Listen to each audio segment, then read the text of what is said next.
every episode we pick a different poet and a different poem each to kind of, read and analyze. This week we've got Theodore Roethke.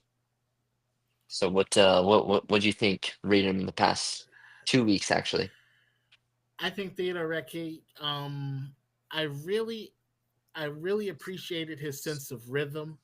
I Mm, really appreciated just some of the way he would structure a lot of his poetry. Um, there was in one of the book that I read by him, The Lost Son. The first segment is it's colloquially known as the Greenhouse Poems, hmm hmm and sort of the way Retke sort of structures his poetry is it's almost like a plant on the vine. So it's kind of mm, the way it has a solidness to it, but it also sort of flows. So because a lot of his poems they're not exactly in a form that you can pin down, but there hmm is form there. There is Yeah, structure yeah, to them. yeah, yeah. He is someone who struck me, reading his work and listening to him read, which is, pretty, kind of cool. I mean, it's not like he was so long ago. He was, publishing between like 1943 and like 1965 or something. Yeah, Somewhere around somewhere there. in there. Yeah, he had passed away in the 60s at some, early 60s. So kind of, wasn't that long ago, kind of like in a short window as well. But getting to hear him kind of speak, there's like, you know, a handful of pretty good, documentaries and like videos on YouTube that you can go and see him perform, and it really kind of shows you that, uh, what I took from it was that, for poetry, I mean, his is very much, about rhythm and close to being like song form. It doesn't, you're right, he doesn't write like sonnets. He does, the Waking, famous one by him is a villanelle. But they're mostly kind of like a loose song form. But his sort of sense of rhythm, it really kind of puts his poems like in space and time, which I think like, I don't know, that's something that struck me as like, yes, this is a necessary aspect of poetry. When you say in space and time, do you hmm mean mid 1900s? No, no, I mean like temporally, like, giving his poetry being sort of like loosely like metric, Mm. and like having a sense of rhythm gives it kind of weight and body, because you say these things out loud and it, being in that rhythm, in that sense of time, sort of I don't know, it just makes it real. When Mm. poems are just Hmm. on the page, and there's no rhythm, they're very abstract. They're taken out of the real world, they're Hmm. removed from the real world. Sort of being able to say them in a rhythmic sort of matter, making it, with it being like a song, almost sort of, it just gives it like body in the real world. I don't know how else to say it. I think I understand what you're saying. It's almost like where words become language. It's Mhm, like when someone speaks it, it's almost like this is like language, or this is like communication. yeah, It it really feels like a dri- thing. it really drills in the object of Mhm, mhm, maybe that's the power of performance. mhm. The performance really kind of objectifies the poetry, Yeah, yeah, yeah. Maybe, whereas maybe. when one reads it, it's pretty subjective. We If we were to just pass around a Mm, poem on a piece mm. of paper, Oh, and if we as were far to as all like, how do read you it, read this? Yeah, yeah. yeah. But if we were to all watch a performance, maybe that sort of coheres the poem, or Mhm, causes the mhm. poem to be a bit more coherent in a way. I think too, like, how like the quadrivium, that's sort of the basis of like mathematics, like for like classical education, right? You have like arithmetic, which is just like counting like numbers, Hmm. and then you have music, which is arithmetic in time, you know, Right. counting in time, and that's sort of, it takes it to sort of another place. So, when you have, and I'm not saying there's anything wrong with it, but like a lot of poetry that's really written like just for the page, Mm-hmm. and it's abstract, it's free verse, what have you. Some free verse, T.S. Eliot, even Walt Whitman, there are many others that have a sort of sense of rhythm, but um somehow like putting the words in time, that those iams, that the dumb, that like kind of like it relates to, like, they say like the heartbeat, to maybe to taking two steps, you know, um, it sort of, it puts it into the real world. Mm-hmm. Um, I think, yeah, I just think it takes it to another level. Mm-hmm. Um, I mean, I think I'm going too far out on a branch here. I probably got to reel it back in, but it's no, I know. I think I understand what you're saying. yeah, It sort of gives it a certain reality. it's And this is interesting, but yeah. and this is very much a poet who we have performances of him reading his poetry, Hmm. Hmm. and so I do think that it would be appropriate to be read aloud. Yeah, And certainly. also, he was considered to be a fairly influential poet. A lot of Hmm. the poets that were readers of his went on to write their own great poetry, or even try to sort of imitate his loose yet structured sort of style. Hmm. Sylvia Plath comes to mind. Hmm. Yeah. Yeah, no, him being the first confessional uh, poet was something I didn't, I only really knew My Papa's Waltz. Mm-hmm. And, I was kind of familiar with like Root Cellar. I had, read that one before, um, which little spoiler alert is your poem, not to give it away, but uh, I yeah, sort of teased it earlier as yeah. well. So, But I and both of those are from, The Lost Son that you had read.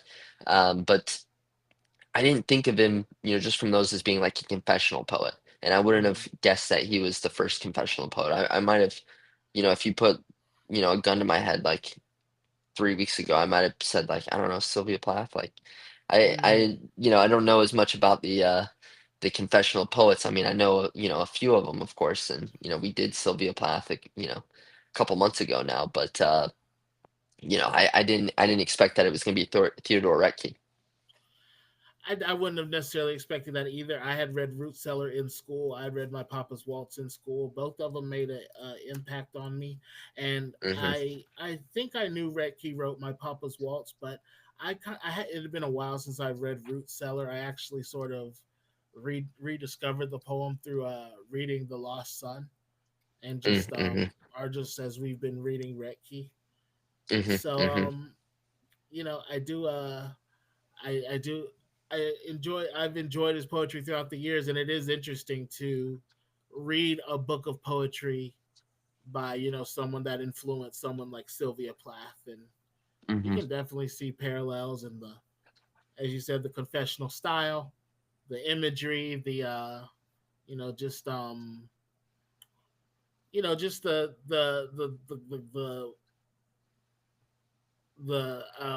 what's the word, like, I guess you could say, an economic use of language, Hmm. you know Hmm. um using like words that using some of the best words in the best places, I guess I'd say. Hmm.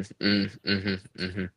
Yeah, he is someone that he's considered this like one of the middle generation poets, which is kind of like a term for like, those like mid 20th century basically poets that are, they're not quite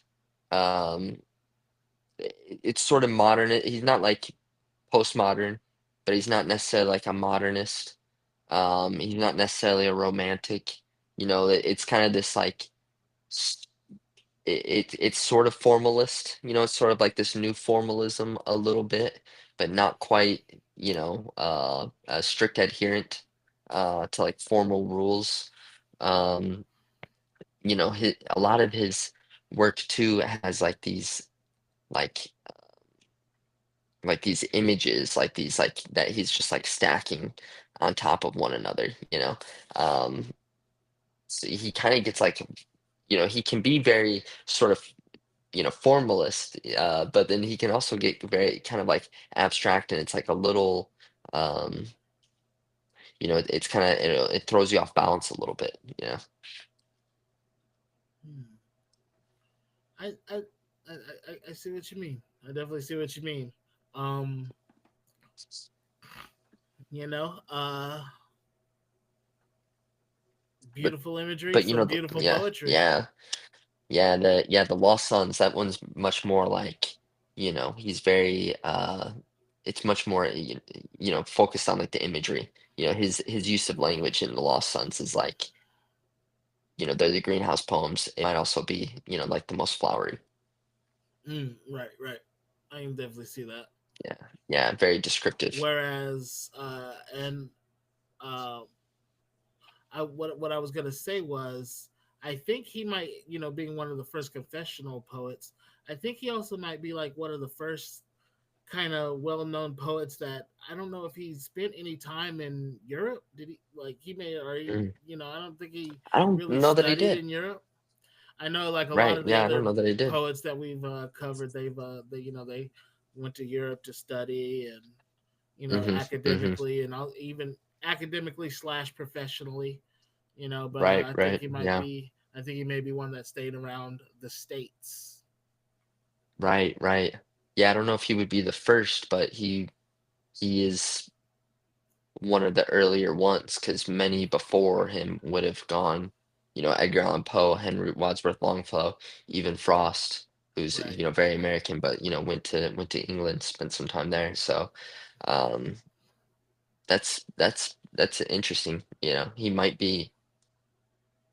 I wonder who's the first like poet to Mm. like stay stateside their entire life. I don't know because I mean he's basically one of Frost's contemporaries. Yeah, yeah. I mean, so I don't know. Um, Interesting. Might have to do a little bit more It's good. research on that. Eh, right. Yeah, that's a good If question. anyone, But yeah, he was right. If anyone knows, please let us know. yeah, get down in the But comments and let us know. right, yeah. Yeah, yeah. But what he was born in Michigan, and I think, spent a lot of his time in Oregon, right? Or did he I spend all think his time so. in Michigan? Yeah, in Oregon. Oh, I'm not sure. I'm honestly not sure, but I just remember it being in the okay, states. okay. Yeah, yeah. But anyways, I mean, hey, you wanna get into the poems Yeah, sure. that I'm we pretty have sure I here? went. I think I went first last week. I think you might have. Yeah. Actually, I'm certain that you were. Okay, so I'm gonna share the screen.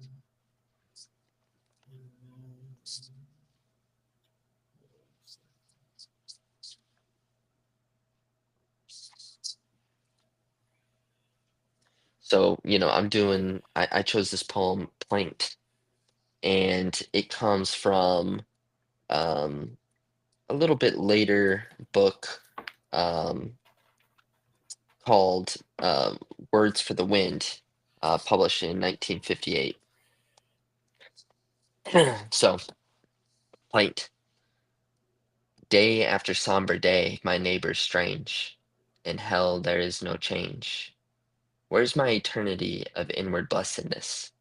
I lack plain tenderness. Where is the knowledge that could bring me to my God? Not on this dusty road or afternoon of light diminished by the haze of late November days. I lived with deep roots once. Have I forgotten their ways, the gradual embrace of lichen round stones? Death is a deeper sleep, and I delight in sleep.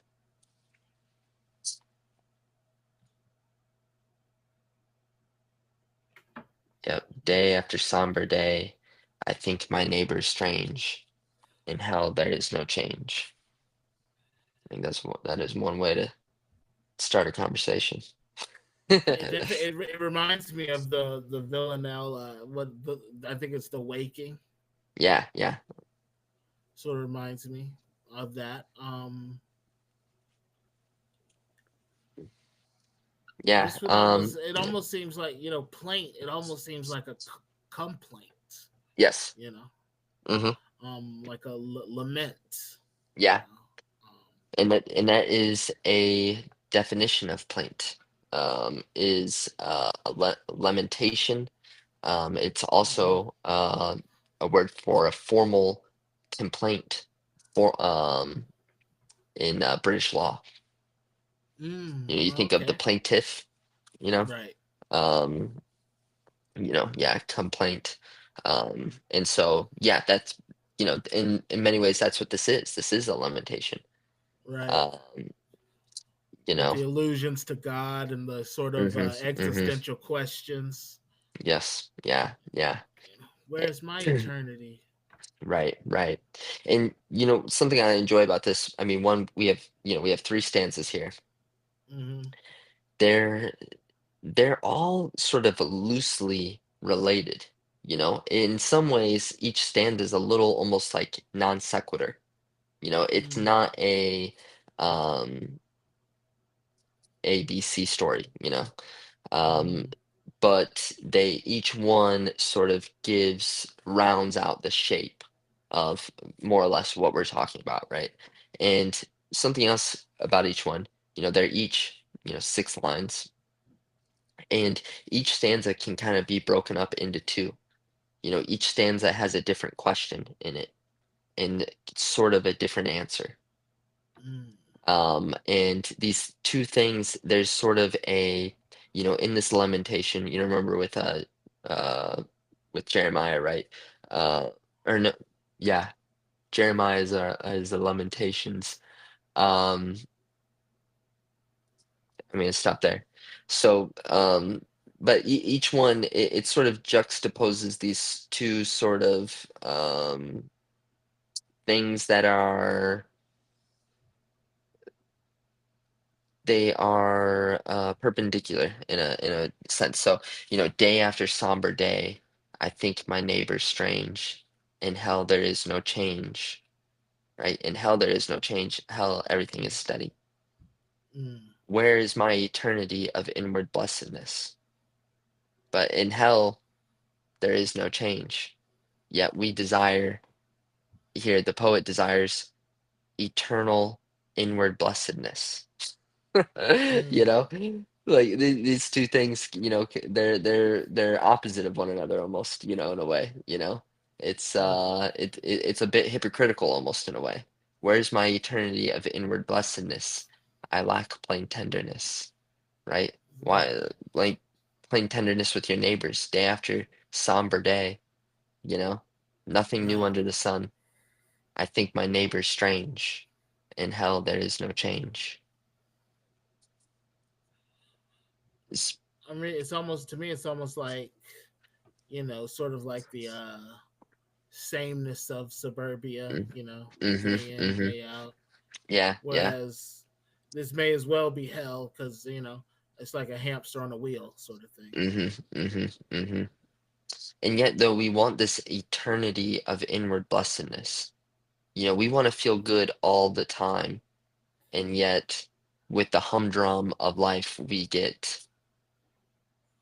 You lack the plain, like, you lack the plain yeah. courtesies. Mm. This next one, where is the knowledge that could bring me to my God? Not on this dusty road or afternoon of light diminished by the haze of late November days. We have another question. Where is the knowledge that could bring me to my God? It seems a little bit like he already has it, Right. but not here, not on this dusty road of, or afternoon of light. That it almost seems like we are on the back nine, diminished by the haze of late November days. The year is coming to an end. Days growing shorter, Hmm. Hmm. And it, harder to find that light, that inner light. hmm hmm hmm yeah, it just seems like it's like this is coming to a close, It doesn't Almost seem like like a I'm coming. Yeah. almost like a plant withering. Hmm. Dusty It, road, maybe, a dusty road doesn't have a lot of green on it. You know. hmm And here we're talking about death again, in a way, just like we were Mm. talking about eternity before. When we talk about Mm. eternity, we talk about heaven and hell. Um, and in a way, so it's like, where is the knowledge that could bring me to my God? Well, death is going to bring you to your God. It seems like he's going there whether he wants it or not. Mm. Like he's That's headed in fair. that That's fair. direction. And it's afternoon, after the Right. peak, Oh, yes. Yeah. the time that Dusty when road. Yeah. yeah. Not only is it the past the peak of the day, we are past the peak of the year. You know. hmm hmm Yeah, in this haze of late November days. I mean, it's a late fall, like you start to get into that point where, we're not quite at the season changing. It feels like all the days start to run together a little bit. Yeah, late It November is starting to get, you might know, as well be December. Is it December? Is it late November? What is it? like, What time of year are we? it's Yeah. definitely getting dark. It's definitely Yeah, getting dark yeah, early. It's starting to yeah. get cold. hmm You just see it coming on. I Yeah. lived with deep roots once.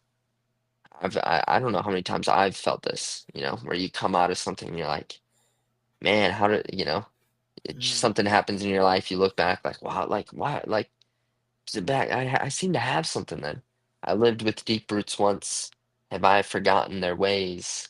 The gradual embrace of lichen around stones.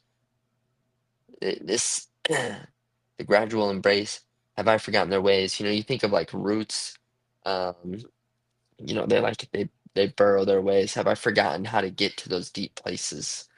You Hmm. know, is this Those the deep, gradual? Yeah. confident places. hmm hmm Yeah, where you get the wells, you're always in touch with water down there, like you're deep enough Right. where, um, you know, have I forgotten their ways, how to get there, the gradual of embrace of lichen around stones, you know? Is that what because you think about moss growing along over a stone, you just pull it right off.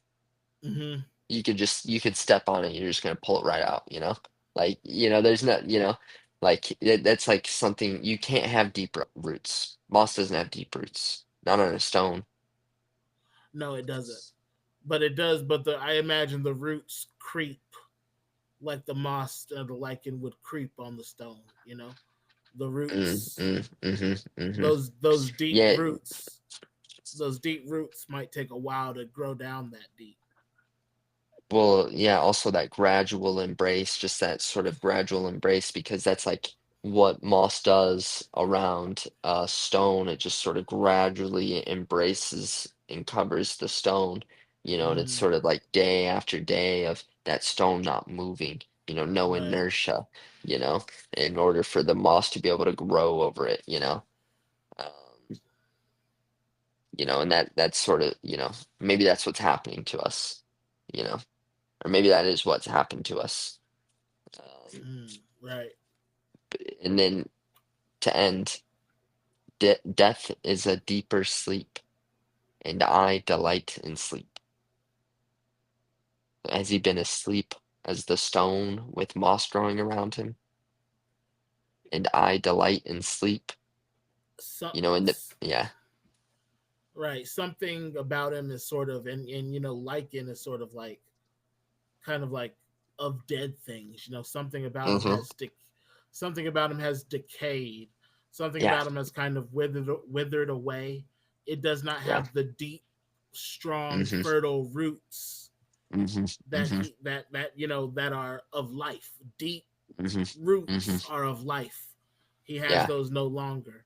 The Right. gradual embrace of lichen is a gradual embrace of death. hmm hmm Yeah. And death is a deeper sleep than that. And he has been asleep. He has been he has experienced a kind of death. If death is a deeper sleep, he has been experiencing maybe a low grade level of death, right? Right. Or at And least also, it's yeah, been in its shadow, like decay, been yeah. decaying in its shadow. I know it was one other poet, said sleep is the cousin of death. Um, Right. yeah. But and I delight in sleep, but sleep is also another form of, being at rest. And in the beginning, we say, in hell there is no change. Mm, But now maybe we've come to this point in which we have embraced that lack of change. maybe that lack of change is sort of this day after day is sort of Hmm. one level of sleep, but death Hmm. is a deeper level of sleep. Think of it's also a somber day. That's sort of like a sad, dreary, quiet. And day after somber day, Hmm. like these has been a lot of somber days. Oh yeah, over and over and over. Seems like we Maybe got a like great cloud. like the Doors. People are strange when you're a Mm, stranger. mhm, mhm, mhm, Women seem wicked when you're unwanted. mhm. I think my neighbor's strange, Right. and then we Yeah. do have that semicolon. In hell, there is no change.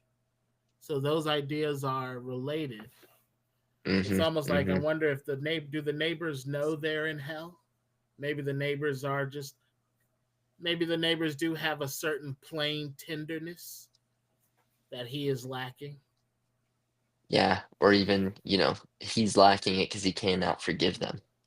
Or just be like, ah, they're fine. They're my neighbors. They're all right. Right. He has this. They're strange. He has like a suspicion of them. It's sort of interesting, like in the poet laments that he's far from God, Hmm. but then in the other line, in a lot of I've noticed a lot of seems like poetry does this. We have this juxtaposition. It's almost Right. like he's far from God, yet Hmm. he remembers his deep roots. Like the Hmm. Hmm. deep roots would be growing down, yet Hmm. those deep roots growing down would be bringing him closer to God Hmm. Hmm. in some sort of in this sort of cosmology we're presented with in the Right. poetry. Right. So this sounds like a plant that didn't get enough light, and it's interesting that plant is only one letter, the letter I off from plant. A lot of That plant too. imagery That in a too. lot of his work. I mean, Yeah. Uh-huh. Uh-huh. a lot of his work. Even in Yeah. I think the Waking, he's almost seems like he's from the point of view of a plant. Right. Right. Yeah, and obviously, yeah, he ends on the plant note. Um, it plants it is life, and you get to, very much observe life and the factors that allow for one to flourish and one to not, and from that you can apply that to other life forms, I don't know, Yeah, including ourselves. So, I um, mean that's what metaphor is. Metaphor right, juxtaposition. yeah, yeah, The metaphor is like as you said, life to plant. The hmm, hmm. juxtaposition is roots growing down versus man lamenting Going up, up. man Yes, lamenting yeah, yeah. upward to God. Right, right, right. Yeah. So that's the sort of the metaphor versus the Mhm, juxtaposition, mhm. and that's sort of what that's like almost like because you could imagine a poem just about a plant that withers and it would make complete sense, Mhm, but then once mhm, you include God, and God is mhm. the naturally man lamenting up to God versus the plant's roots growing down, and those both Yeah, being portrayed as the positive scenario. That juxtaposition, that's yeah. poetry, baby. And I think that this is plaint. This is a plaint. This is the plaints of all men. This sort of, and it takes the shape of the plaint of all men of um, sort of bewailing, our bemoaning our coming doom, and then in the end saying, uh, you know, it just, accepting it and just being like, well, I get, I guess I was just kind of complaining anyways, Well, it's like almost like I accept it. we almost grow to resent ourselves. The first stanza I almost imagine is like I've grown to resent myself. And then Mm, like the second stanza is like who can I blame? It's like God or the universe. It's like where's where's the knowledge that could bring me to God? Where's hmm the hmm like all I have around me is just these dregs, hmm and hmm then at the end is like, well, what happened? I used to be so this, I used to be so hmm that. And It's but then you sort of acceptance, right? accept it. Do you Yeah, see that or? I was like, when I said like I used to be, I used to be like kind of like lamenting the past, and then almost like um kind of almost being like, I wish I was dead, you know. I mean, or maybe it'd be best if I died. Sort of like a tragic, sort of like the tragic, like a person in, like a tragic figure, like Well, death is it's a like, deeper sleep, yeah. and I delight in sleep. It's hmm almost like hmm a tongue-in-cheek way of saying I wish I was dead. I could almost see a Yeah, yeah, character in Shake. I could almost see a character in Shakespeare saying something yeah. like that, hmm Yeah, yeah. especially when something bad has happened to him. Right, right. Yeah, I mean, yes, yeah. Um, I don't know. I guess I feel like there's like some sort of acceptance where it's like, yeah, I'm gonna, like hell is just there's no change. Death is the same thing all the time. I'm seeing that in life, so fuck it, let's just get it on with. Might as well just be dead, because I'm just waiting for that anyways. Um, Well, I see what you maybe, mean, but then the word delight to me is almost like it's almost like a challenge. Like mm, death is a deeper sleep, and I delight in sleep. Like yeah. death, death is something that I don't necessarily fear. hmm hmm Um, so it's But almost like that a, rest. Yeah. it's almost like a. I feel like this is almost like a the lamentation goes all the way to the end. Like almost like a even in a little bit of blue, like in the blues. hmm I wished I had died, something like that. Yeah. Um, also another thing too, kind of hit me was like, I think my neighbor's strange, going along with all the other sort of juxtapositions is that those around me, like, he feels far from. Mm. His neighbor's strange, like these are the people who live around you. Like this Mm-hmm. is, you put yourself in this like neighborhood or in this position, like these are the people that are, all, around your same means, what have you, and yet, you see them and you're like, well, these people are nothing like me. Right. And it's almost like he's it seems like he's sort of gotten to this place. It's almost like he's at a plateau, but he's like, where's my eternity of inward blessedness? Like why is my inside not happy? Like like Mhm, why am mhm. I Everything on the I'm outside's the same every day. right.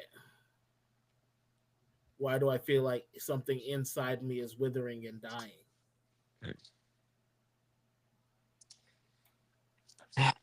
Well, I But mean, yeah, hey, I feel like we ringed that one out. that one was pretty good. I mean, I It definitely, is. definitely a great poem. Did you want to read it again?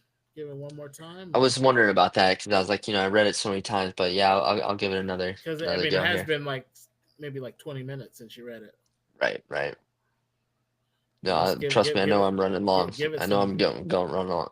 give Yeah, it some passion. yeah. I'm reading out of his collected poems. I haven't shown that. So plaint. Day after somber day, I think my neighbors strange. In hell there is no change. Where's my eternity of inward blessedness? I lack plain tenderness. Where is the knowledge that could bring me to my God? Not on this dusty road or afternoon of light, diminished by the haze of late November days. I lived with deep roots once. Have I forgotten their ways, the gradual embrace of lichen around stones? Death is a deeper sleep, and I delight in sleep.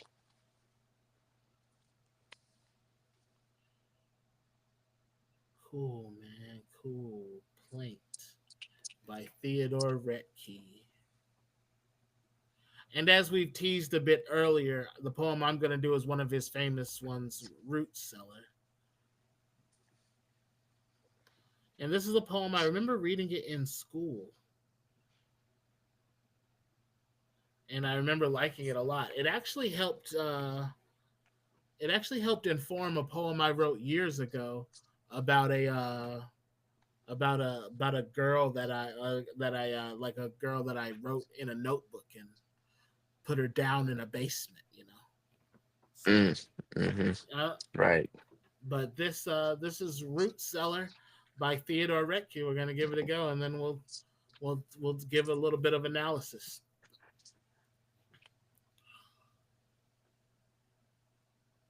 Nothing would sleep in that cellar, dank as a ditch. Bulbs broke out of boxes, hunting for chinks in the dark. Shoots dangled and drooped, lolling obscenely from mildewed crates, hung down long yellow evil necks like tropical snakes.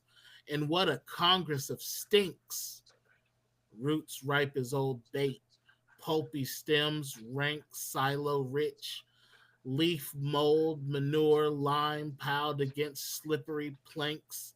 Nothing would give up life. Even the dirt kept breathing a small breath.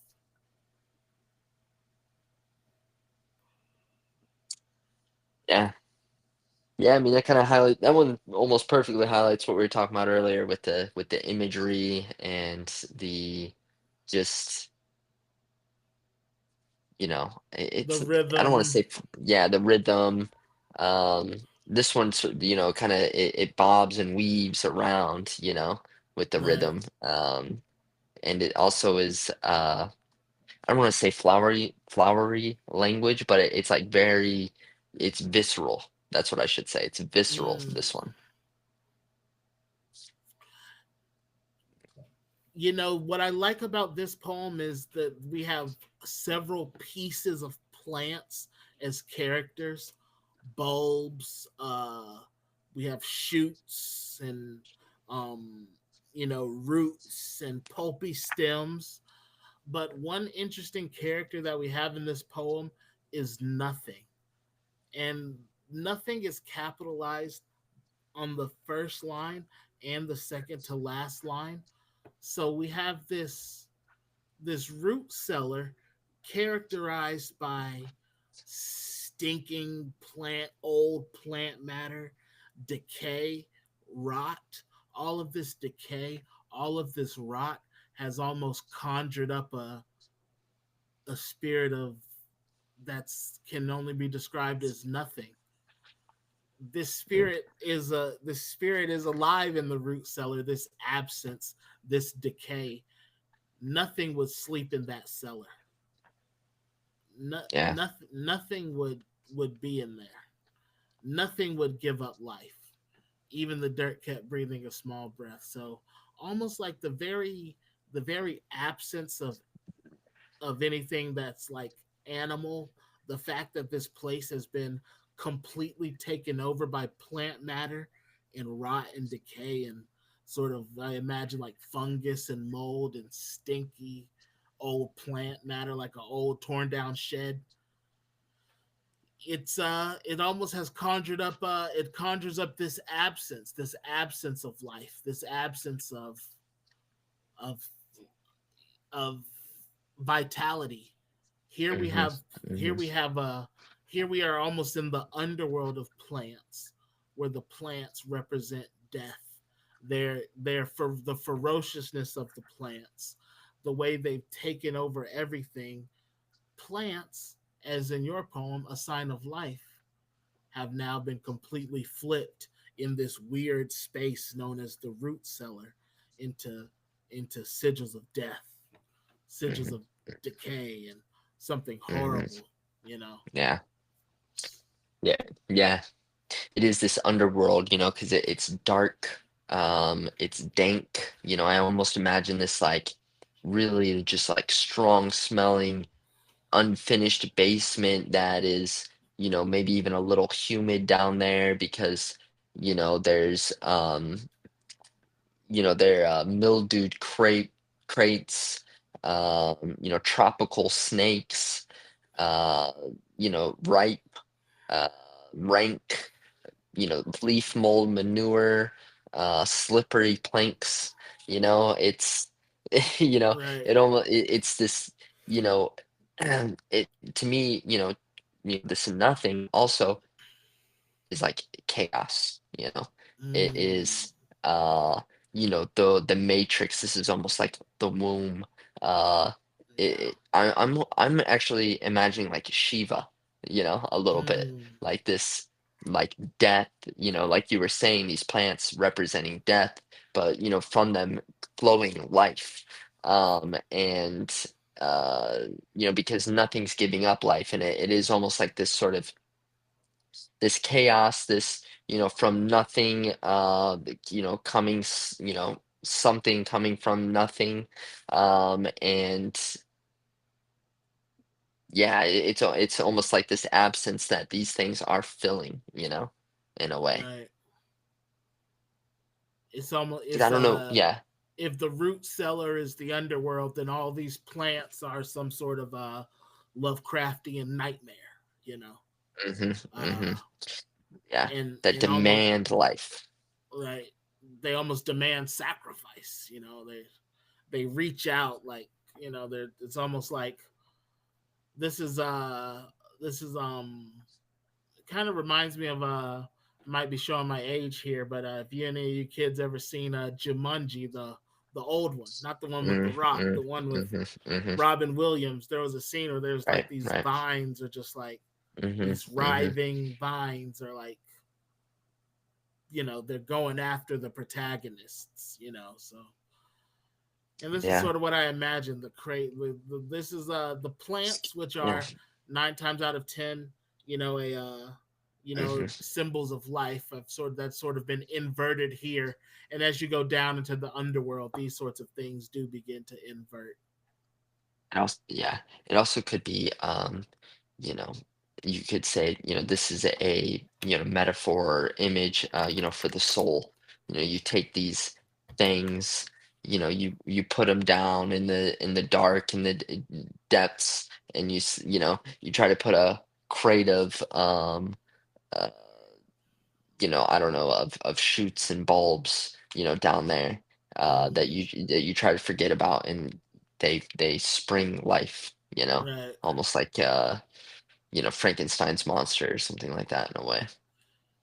And it almost kind of reminds me of like how you have the above world and the below world, because I remember Hmm. being a kid. My mom was an avid gardener, and I just remember even being a kid, like that you'd have like a beautiful plant like Hmm. in the soil, but then you take the shovel, you dig down, and when you're like repotting the plant, then you pull it up, and it's like this mass of Hmm. roots and stems, and Hmm. even sometimes Hmm. there's like bugs crawling around, and it's like Yeah. Yeah. ugh, worms, and it's like Hmm.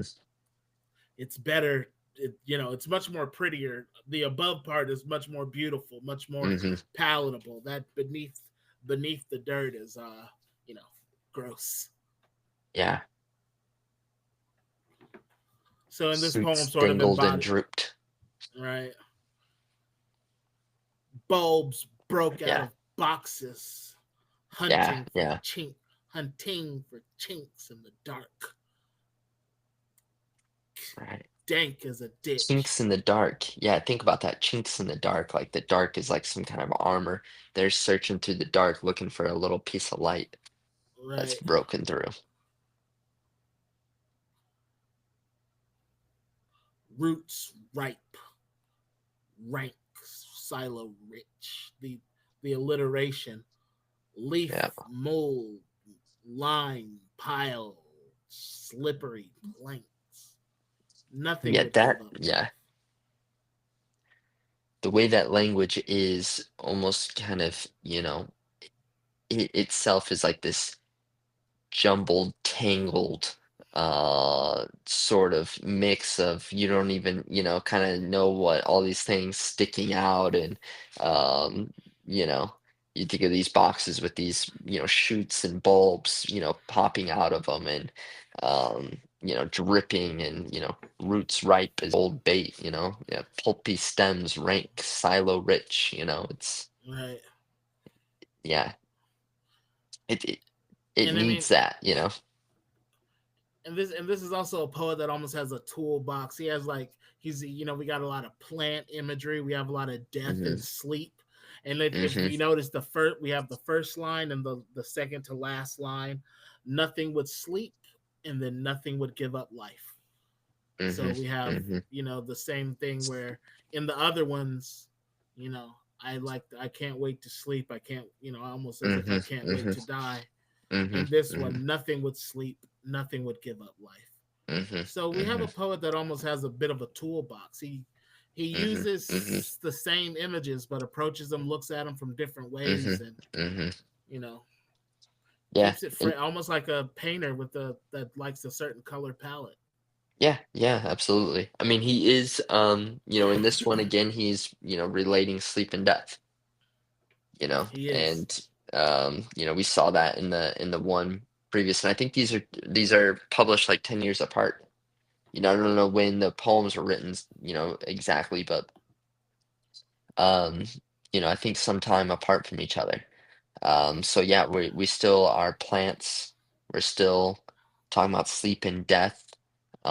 This one is a little bit different in the sense that it's a lot more, the language is much more visceral, Hmm. And No, yeah. and then that was obviously part of like root cellar. hmm You know, hmm Yeah. we kind of strong sounds. Right. Root cellar.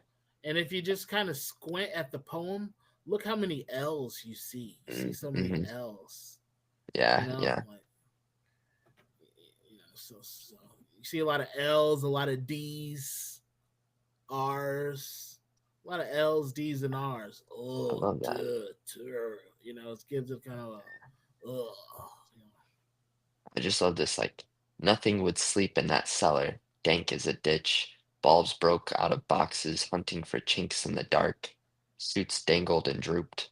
Just that, right, dangled and drooped after that. Hunting for chinks in the dark. Shoots dangled and drooped. Yeah, lolling obscenely. The way they just sort of spill out right, right. Lolling obscenely from mildewed crates. long yellow evil necks like tropical snakes. Yeah.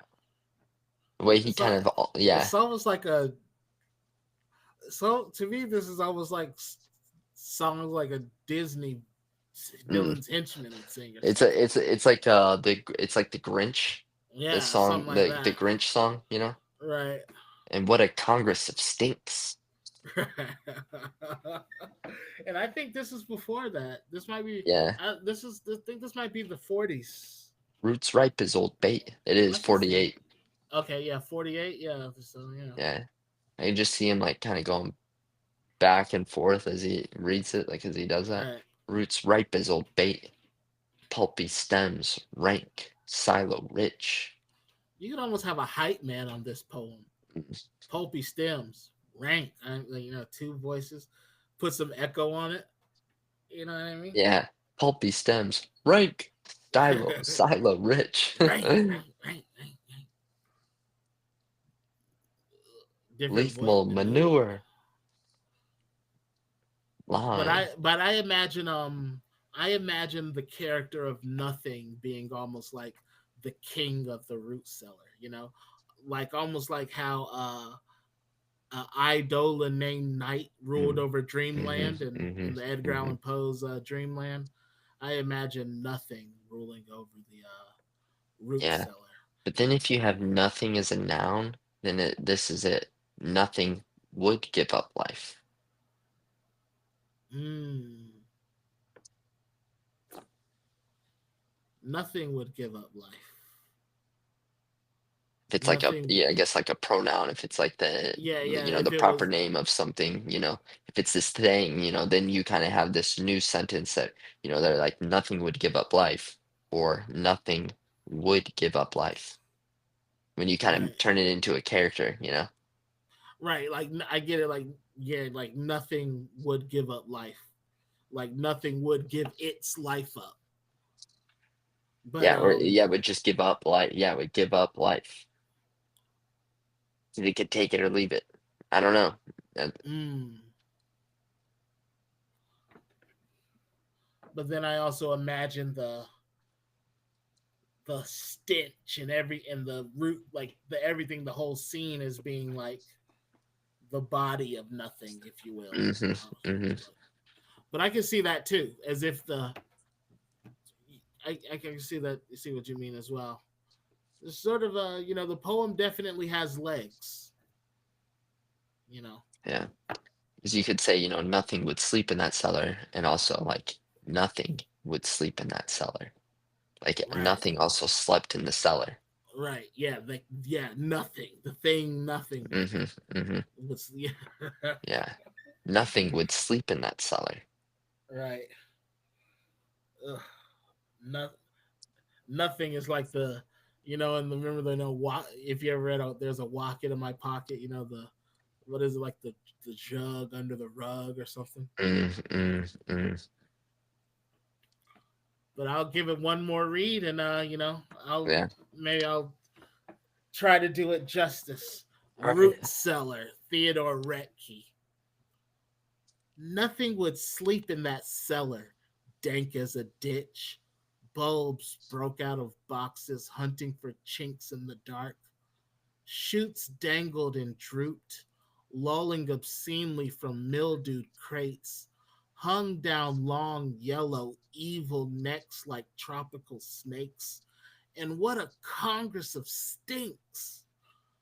Roots ripe as old bait, pulpy stems, rank, silo rich, leaf mold, manure, lime piled against slippery planks. Nothing would give up life. Even the dirt kept breathing a small breath. Yeah, I think that was pretty good. Well, thank you, sir. Yep. Root Cellar by Theodore Roethke. I've enjoyed Mhm. this guy's poetry, Yeah, and I'm yeah. glad I can put a name to some hmm serious hmm poems. The For sure, for Waking, sure. also the Root Cellar, the one hmm that you did. There was hmm one more. The Root Cellar, The Waking, Wake to Sleep, My Take My Papa's Waking Waltz. Slow. My Papa's Waltz, yeah. Yeah, yeah. Uh-huh. So, Yeah.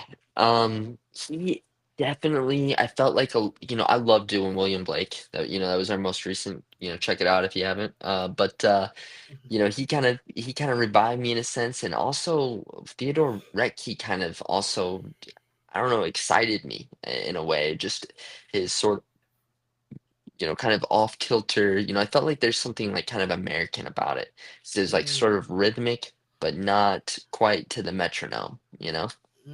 right, right. I felt like there was almost something theatrical about it, a little bit hmm performative.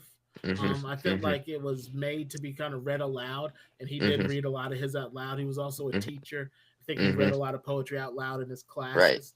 That's what hmm people would say. So, hmm um, I think it's kind of fun. Like we kind of had a good time reading the hmm Root Cellar. hmm It kind of Yep. kind of just felt good to read, and Right. Right. and several of his poems in the the Lost Son are like that. The first hmm section are the greenhouse poems. There's actually hmm another. There's several sections, but the third hmm section has some good poems. I can't remember their name off the top of my head, but there's some solid poems. I remember Yeah. enjoying There's that third section a there's lot. a few in there that I was thinking about It's also doing. in the public domain. Yeah. Yeah. So, Yeah. And the Lost Sons, the sequence of that poem, the Lost Sons, kind of gives you an idea of like the a lot of his other poetry that he does, that is like, he kind of does these things where he has sections. He has a lot of poems that are in one, two, and three sections, and it'll all kind of sort of like my poem Plaint, where he's kind of rounding out. It's almost non sequitur in a way, but it sort of rounds out a total picture, total image, and he does that through these poems, a little bit longer form poems that I wish I could have done, but couldn't, for the sake of time and space. But he has sort of a particular he has a style, that is kind of unique, I feel like, to him. He has a style that is unique. It seems less unique because it's been so often imitated. But Hmm. if I were to really rack my brain, like there's not really many people whose poetry is kind of so palatable to the modern day Hmm. from Hmm. so far back in time, except maybe Robert Frost. Yeah, I think his stuff is very contemporary in a sense, and he's also, for you kids that want to like impress your friends, I think he's a good one to, pull out of your back pocket if you want to really seem like you know something, you know. I know you If you kids aren't yeah, hipsters anymore, but if you right, want right. to, if you had like a hipster Right, knapsack, right. If you just wanted to like kind of be like, if someone was like, "Oh yeah, I like poetry," like, "Yeah, I love Sylvia Plath," and you'd be like, "Oh yeah, I'm a huge Theodore Roethke fan, but Sylvia Plath's pretty good too." or if some cute girl is reading like the Bell Jar, or like some Uh-huh, girls like she's uh-huh. a big fan of Sylvia Plath, Yeah. slide her a Theodore Roethke book. He's very girl appropriate. Yeah, He's yeah, super girl appropriate. They'll be like, oh, this is good. yeah. Especially like Maybe that's how I should have framed it. You want to like some of seem the like you green. can add to, someone's repertoire. Maybe not shit on Sylvia Plath, Well, if it's some guy that thinks he knows everything, we're gonna shit on him. But some Of girl, course. we're No, gonna yeah, sorry. Yeah, we're you're gonna right. Yeah. bolster. And pardon my Yes. French, but we're gonna Mhm. bolster. We're gonna bolster the repertoire of the young Yeah, ladies. yeah. Throw a little We're gonna battery in your bolster back. their libraries. Hmm. Hmm. Yeah. For That's the what we're guys, they're on doing. their own. Okay, if he Yeah, didn't read it himself, then don't bother mentioning yeah, it. yeah. Yeah. We're gonna. Unless he's That's your real bro. Okay, then you can let him know. couldn't have said it better myself. Right. But hey, that's poetry. So, That's poetry, kids. yeah. So, Dog hey, eat dog. yeah, yeah, yeah, yeah, yeah.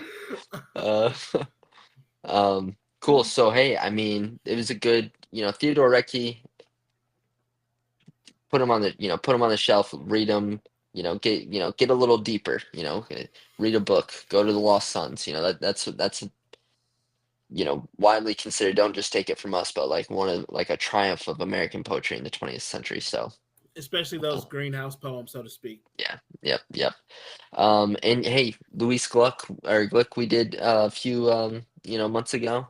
Her Hmm. poetry, very much Very, inspired. yeah, It very feels that way. similar. It feels that way. Um, Yeah. Yep. but who do we have up coming up next? Okay. Yeah. Let me I check. feel I like don't know why I don't. I pull I up don't know why I everything, don't but either. I don't know why. We do this each. This is Yeah. actually a segment, folks, that we do in which I ask who we have up next. And then I have to Uh, go through the folders and remember yeah, right. where I Yeah, put and it. also for those of you playing along at home, we make James feel bad for not knowing the answer. I should probably already know. Oh well, it looks like next week we have William Wordsworth, Okay, all right, yeah. so that'll be a good one. Or So the next yeah, two yeah. weeks. Mm-hmm. Who's that? Yeah, next 2 weeks. Yeah. Next 2 weeks, Who after William, that? Give and it. after that Let's we get. have Edwin Arlington Ooh, Robinson. yep, yep. Coming back to the Man, we got to some the heat 20th coming up. century. We got some heat Yeah. coming up. Mm-hmm. Mm-hmm.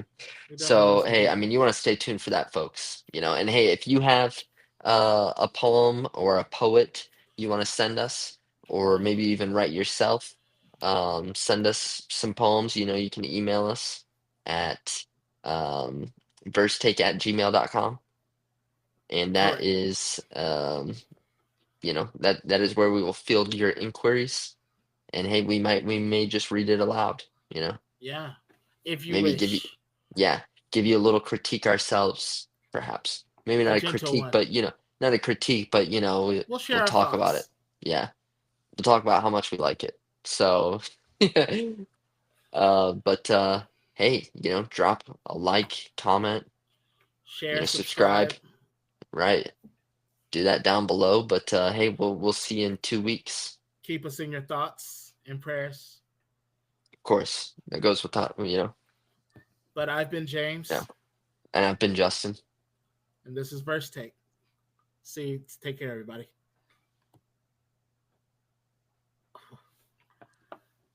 That was good, This has dude. been Verse Take, and you take care.